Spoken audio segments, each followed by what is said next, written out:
अस्सलाम वालेकुम एवरीवन। उम्मीद करती हूँ कि आप सब लोग खैरियत से होंगे। तो आज हमारा बायोलॉजी का चैप्टर नंबर 4 है बायोमॉलिक्यूल्स। उसका हमारे पास नेक्स्ट टॉपिक है types of bounds in biology. मतलब हमारे पास जितने भी मॉलिक्यूल्स, एटम्स या आयंस होते हैं वो आपस में बाउंड्स की मदद से ही अटैच होते हैं। वहाँ पर वो ये कह रहे हैं कि इंट्रैक्शन मतलब कोई भी एटम अकेला हमारे पास कुछ नहीं कर सकता जब तक वो बाउंड नहीं बनाता। तो यहाँ पे हमारे पास carbon is a basic element of organic molecules. वो कहता है कार्बन हमारे पास एक बेसिक एलिमेंट है ऑर्गेनिक मॉलिक्यूल्स का। It is tetravalent and can react with many known elements like hydrogen, oxygen, nitrogen, phosphorus and sulfur। अब वो कहता है कि हमारे पास जो कार्बन होता है वो टेट्रावैलेंट होता है। टेट्रा का मतलब होता है 4 और वैलेंट यानी कि वैलेंस, यानी कि कार्बन के वैलेंस शेल में 4 इलेक्ट्रॉन्स होते हैं। कार्बन हमारे पास किनके साथ बॉन्ड्स वगैरह बनाता है? हाइड्रोजन, ऑक्सीजन, नाइट्रोजन, फिर अपना के पास carbon and hydrogen bound CH bound होता है is a potential source of chemical energy.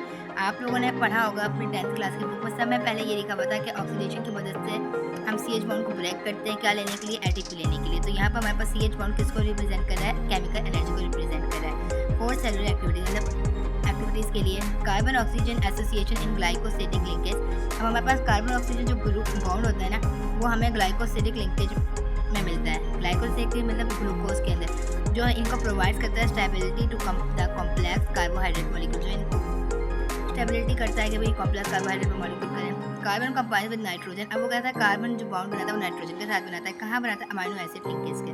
Amino acid linkage में जब कार्बन नाइट्रोजन के साथ ग्रुप बनाता है तो उससे हमारे पास पेप्टाइड बाउंड बनता है। पेप्टाइड बाउंड हमारे पास प्रोटीन बनाते हैं which are very important due to their diversity in structure and function. Protein हमारे पास बहुत ज़्यादा इंपॉर्टेंट होती हैं। अब हमारे पास समय पहले बाउंड का जो जिक्र किया हुआ है वो है covalent bonds. Covalent bonds form when two atoms share electrons. These bonds are often found in organic molecules like protein and nucleic acids providing stability to the molecule. वो कहता है कोवेलेंट बाउंड्स हमारे पास वो बाउंड्स होता है जो दो एटम्स के शेयर सिर्फ इलेक्ट्रॉन शेयर करता है, ट्रांसफर नहीं करते, बिल्कुल शेयर करते हैं। आप डायग्राम में देख सकते हैं ये एटम 1 है, इसमें 7 इलेक्ट्रॉन है और एटम बी में भी 7 है। अब इनका वैलेंस शेल तो कंप्लीट नहीं है ना, ऑक्टेट कंप्लीट नहीं है, या तो 4 होना चाहिए या 8 होना चाहिए। तो अब यहाँ पे 7 है, यहाँ पे भी 7 है, तो इन दोनों ने आपस में अपने इलेक्ट्रॉन शेयर करे और ऐसे करके ये दोनों स्टेबल हो गए।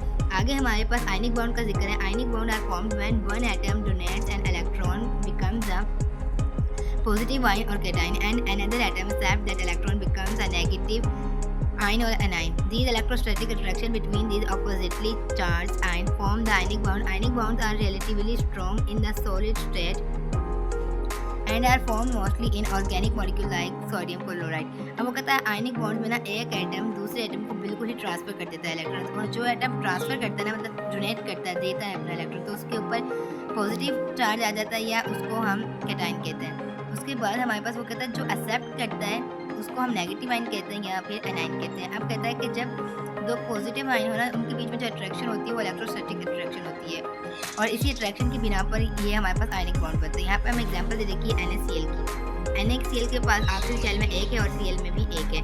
अब यहाँ पर Na की तो ऑक्टेट कंप्लीट हो जाएगा, यहाँ पर 11 है। अब वो एक वहाँ पर दे देगा तो यहाँ 18 हो जाएंगे और यहाँ पर 10 हो जाएंगे। यहाँ पर आप देख सकते हैं यहाँ पर 8 10 हो गए और यहाँ पर 18 हो गए। तो ऐसे करके आयनिक बाउंड में भी ये स्टेबल हो गए। नेक्स्ट हमारे पास जो बाउंड है वो है hydrogen bond. Hydrogen bond are weak attraction. ये ना अट्रैक्शन की वजह से नहीं बनता। That occur between a hydrogen atoms and an electronegative atom such as oxygen और नाइट्रोजन।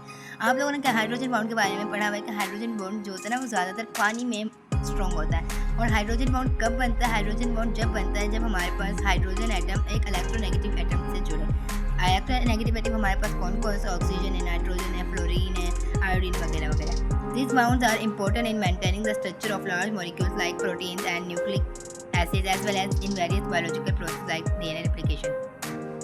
हमारे पास हाइड्रोजन बॉन्ड मॉलिक्यूल्स के दरमियान होते हैं, ना कि एटम्स और आयंस के दरमियान। हाइड्रोफोबिक इंट्रैक्शन हमारे पास होते हैं। हमारे पास एक नेक्स्ट बॉन्ड आ रहा है। Hydrophobic interaction occur between non polar molecules which to cluster together in aqueous environment to minimize contact with water molecule। अब कहता है हाइड्रोफोबिक इंट्रैक्शन में ना नॉन पोलर जो मॉलिक्यूल होते हैं ना वो वाटर मॉलिक्यूल में कॉन्टैक्ट यानी कि वाटर में घुलने में कमी लाते हैं, मतलब कि वो अपने आप में ही अटैच हो जाते हैं ताकि पानी में इन्हें मिक्स ना होना पड़े। This phenomena is crucial for the folding of protein and the formation of lipid bilayer in cell membrane. Hydrophobic interaction हमारे पास वो होते हैं जो पानी में मतलब पानी में डिसॉल्व नहीं होते। आगे हमारे पास हाइड्रोफिलिक इंट्रैक्शन है। ये हमारे पास वो बाउंड होता है जो पोलर मॉलिक्यूल्स वाटर के अंदर डिसॉल्व हो जाते हैं। These interactions are essential for the dissolution of polar and ionic compounds in water. These interactions help in various biological processes such as nutrient transport and chemical reactors within cells. आगे हमें इसकी importance बता रहा है कि वो कहता है कि हमारे पास ये जो हाइड्रोफिलिक इंट्रैक्शन है ना, इसकी वजह से न्यूट्रिएंट ट्रांसपोर्ट ना वाटर में डिजोल्व हो जाए। सिंपल सी बात है, अगर जब तक न्यूट्रिएंट पानी में डिजोल्व ही नहीं होंगे तो वो आगे ट्रांसपोर्ट कैसे होंगे। और वैसे ही पानी से हमें कुछ सब्सटेंस हासिल होता है जिससे सेल के अंदर केमिकल रिएक्शन होती है। तो ये था हमारा आज का टॉपिक। उम्मीद करती हूँ कि आप लोगों को समझ में आ गया होगा। ओके, अल्लाह हाफिज़। फिर मिलेंगे नेक्स्ट टॉपिक के साथ।